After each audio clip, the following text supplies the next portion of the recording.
રાજસ્થાનમાં કરણી સેનાના પ્રમુખની હત્યા થતા રાજસ્થાન સહિત ગુજરાતમાં પણ કરણી સેનાના કાર્યકર્તાઓ સહિત રાજપૂત સમાજમાં રોષ જોવા મળી રહ્યો છે। ત્યારે બનાસકાંઠાના દાંતીવાડા તાલુકામાં જાગીરદાર રાજપૂત કરણી સેના પણ લડત મૂડમાં હોય તેવું લાગી રહ્યું છે। આજે અમીરગઢ અને ઇકબાલગઢની બજારો વેપારીઓ દ્વારા સ્વયંભૂ બંધ પાડી સજ્જડ બંધ પાડવામાં આવ્યું હતું। ધાનેરા અમીરગઢ અને ઇકબાલગઢ આજે સજ્જડ બંધ છે। આરોપીઓને કડક સજા આપવાની માંગ સાથે વિવિધ સંગઠનોએ રેલી પણ યોજી હતી।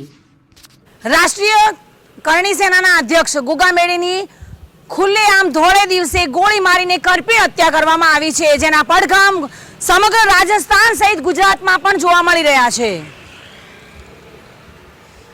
ગુજરાતમાં अलग अलग जगह अमीरगढ़, पाथावाड़ा, धानेवाड़ा, दांतीवाड़ा तालुकाમાં રેલી યોજી આવેદન પત્ર આપી તેનું વિરોધ પ્રદર્શન થઈ રહ્યું છે।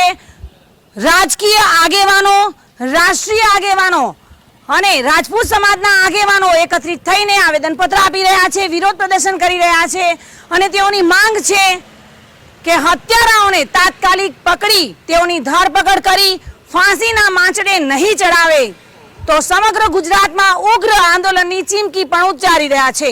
Reena Parmar, Today News, Banaskantha.